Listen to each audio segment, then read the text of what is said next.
All right, ladies and gentlemen, I'm here with Mr. Austin Roof, who has spent $1,400 on leads and wrote $10,000 in IUL premium. So, Austin, wanted to bring you on the channel to kind of talk about your experience and what you are doing to crush it with IUL. I know this is just the beginning, but you've had some very promising results so far. So, welcome to the channel. How's it going, brother? Thank you. It's going pretty good. Honestly, I'm just working the leads. These leads know what I'm talking about. They are searching for IULs, either, policy review or getting one set up or just information. So, Yep. just working the leads, staying persistent with them. If they don't answer today in the morning, call them tonight and then call them tomorrow morning. And just till they, tell me to leave them alone or that they're not interested or they sign up. Love it, dude. Love it. And I know you've also been doing some stuff with like pre-booked appointments as well with the IULs. Yes. I want to talk about that, but for people that like never heard of you, never met you, can you give like a brief background on yourself and how you got into the industry? So about a little over a year and a half ago, I bought a sales course. It was called Closer Cartel, actually. Okay, I Uh, think I've heard of that one. to some offers with them, and then life insurance. It's not the sexiest industry by any means, but it's definitely very lucrative if you play your cards right, and it can be very good for the long run and with renewals and everything. So, kind of got roped into life insurance. Went to AO Globe Life for about. Okay. Yep. It wasn't really exactly what I thought. I didn't own my business. I was kind of, not really, it was kind of a bait and switch, not people that were looking for life insurance. I was like, hey, I got some free stuff. Then I would upsell them. Just a little bit of a different game, for sure. Were you selling But final expense term? What was like the game over there? so it was, we were calling union members saying, hey, I have a free $4,000 death benefit, a will kit, and this for your family just because you're a union member. And then, hey, the union actually recommends us for your life insurance. And then we Mm, would sell them and kind of whatever. But yeah, we could do term, whole life, or paycheck protection, which is got it. So you started at AO. How long did you do that for? I was there for probably 9 months. Okay. And then what spurred you to want to leave or do something So, I different? mean, I was dialing like 12 hours a day, right? And like not getting a sale sometimes. So I Yeah. was like beating my head into the wall. And I was Uh-huh. like, there's got to be a better way. Like, I don't mind working, but this is ridiculous, And then I'd get chargebacks and all the lovely things about life insurance. 100%. Yeah. Got it. So you're at AO for 9 months left. Where are you at now? Or like what happened next? So I went with this company called Southern Legacy Finance. It's very small. It's actually, some people that I met over at AO. They left and went to Ameris was the original company, and they were there for a little while. Ameris kind of messed up a lot of things and went under. And so Mm. she started her own Southern Legacy Finance, and I'm just working with them right now. Okay. Cool, cool. So you started off, obviously you're doing like final expense term, very like simple, basic stuff. Right. Now you're talking about, I mean, you were telling me before we jumped on that you have like a couple annuity deals that are in the pipeline from these leads. You've closed a bunch of IULs. What was the transition like from doing like the super easy, final expense sales is like, I say anyone with a pulse and like a voice can sell final expense if they give it Yep. enough time and learn it, right? But like the IULs, annuities, obviously that's the more advanced markets. It takes like you got to read and study to really understand those products.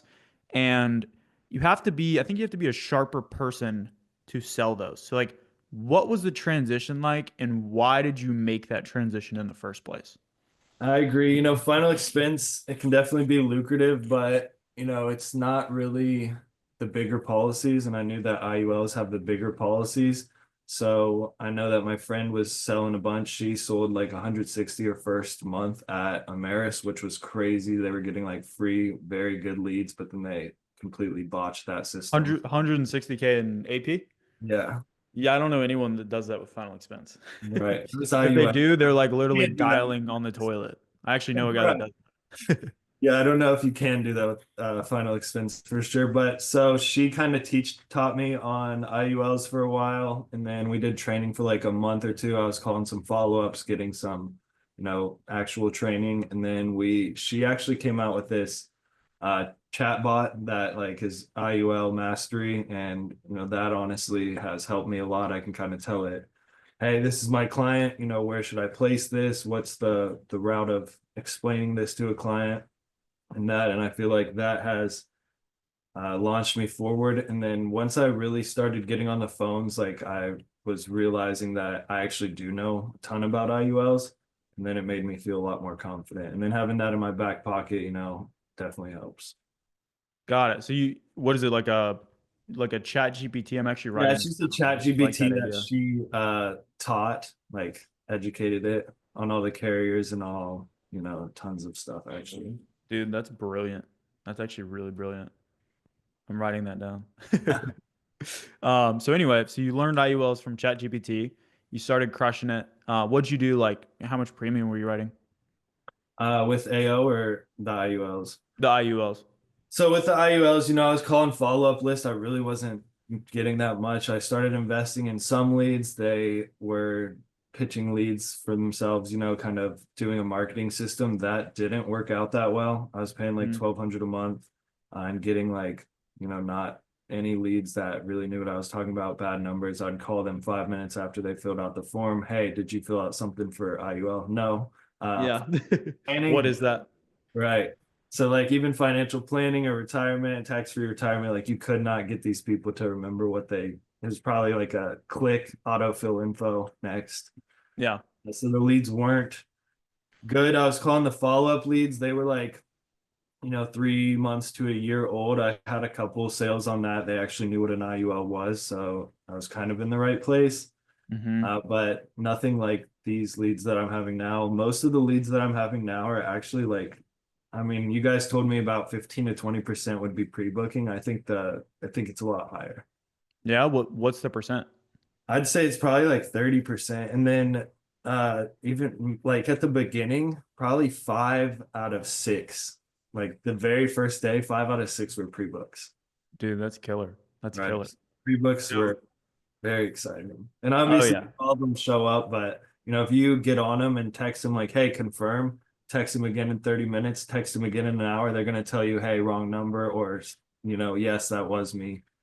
Yeah, 100%. Well, I mean, like people just naturally show rates on online appointments. Like you got to Right. do a lot to even get like, like we run appointments with agents and Right. like And they probably don't even show up all the like time. average, I think our show rate is like 65%, but that's like with everything like throwing the kitchen sink, like, sending tons of email follow-ups, videos, Right. all kinds of stuff. Like I mean, dude, if you get 50% show rate without any of that, like you can easily crush. Even if you're like at 30 or 40%, as long as you know your numbers, you can still kill it. But Right. Definitely be able so to count and know your numbers.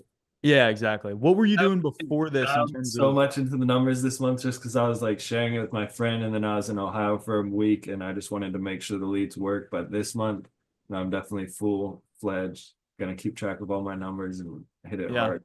Load that dude, 10. good. Good. What were you doing before this? Was it just like you were hitting the follow-up list and calling those other leads before or Pretty much I was just hitting the follow-up list, calling those other leads, and then I tried that for 3 months, those other leads, and they were like, yeah, it's gonna be optimized. Yeah, it's gonna be optimized, and it never it was. never optimized?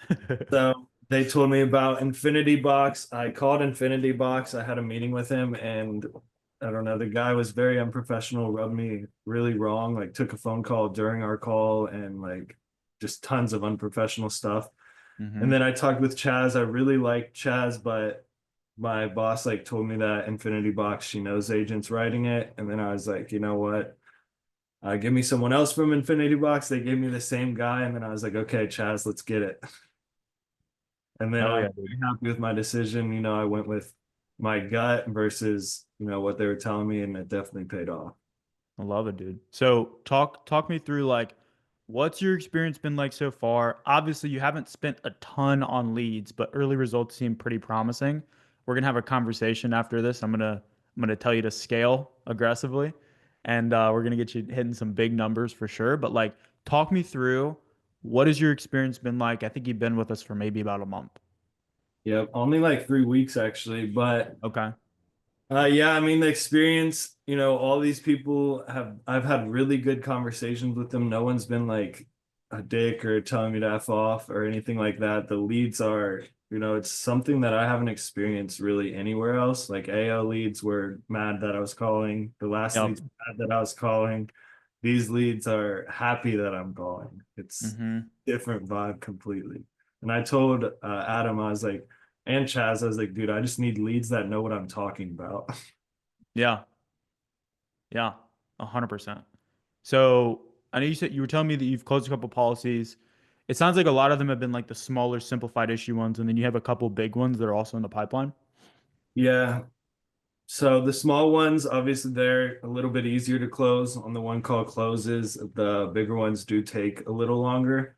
I Hmm. don't do full annuities yet, but my annuity specialist, the girl I work with, we kind of split the profit if I give her an annuity. So she's taking those appointments with me today. I'll be on the call still just because I do want to learn and start running them. Yeah. Probably gonna start actually after these two is my plan to run the next annuity. Yeah. Hell yeah, dude. So you spent, looking at your ad account right now, you spent a total of $1,400. You've gotten 63 leads, so you're paying about 22.63 per lead. Obviously, these are people that are going on a landing page, filling out a bunch of info, Right. It's long in terms of a form. They goal. tell me their budget, what retirements they already have in place, when they're trying to retire, their age, Yeah. uh, and a few other things. So they're going through that whole process, and then like you said, about 30 to 40% of those people have booked. So out of 63, you've gotten like what, roughly 20 something appointments from that? Yeah, 20 appointments scheduled for sure. Obviously not all of them showed up, but decent chunk of them showed up. And, I'm working it with my friend right now. So some of those were going to him as well. So if we say, let's just I'm running some rough math here. Right now, you're getting in a pre-booked IUL appointment for about $71 a pop. Yeah, that's clean. That's definitely clean. That's a good way to put it for sure. All right. I love it, dude. Well, cool, man. Dude, I'm pumped to see you crush it more. Obviously, we've only spent like $1,400. If you Right. freaking just aggressively scale, you're gonna be in appointments all day long and just like ripping policies. So That I'm is the pumped to goal. see that. Um, Curious for anyone that's watching this, what would you tell them if they've maybe seen our ads? Because obviously we spend a lot of money on ads and we're all over the place on Facebook. People probably are tired of seeing it, but if they've seen our ads, they get a bunch of emails, maybe they've heard about this and they're thinking about doing it, but they haven't made the jump. What would your advice be to that person? It is a different ball game when you have leads that want to talk to you and actually know what you're talking about and are booking themselves. They're high intent. I think anyone, if you know half of what you need to know about IULs, I think you can close a decent amount of these policies. Love it, dude. Love it. Awesome. Do you have plans to build an agency in the future? Yeah, I definitely am gonna grow with this agency that I'm at. I have a couple people under me now, but uh, Okay.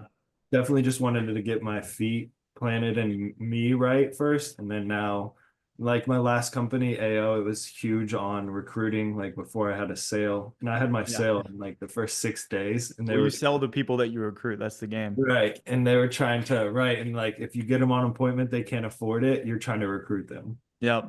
Yeah. So I was definitely, sour taste in my mouth about recruiting, but it obviously is the way to go. Yeah. So if people want to reach out to you about potentially working with you, how can they find you? You can find my Instagram. It's just Austin Roof underscore. Okay. It's super professional, but I've seen less professional Instagram names. definitely.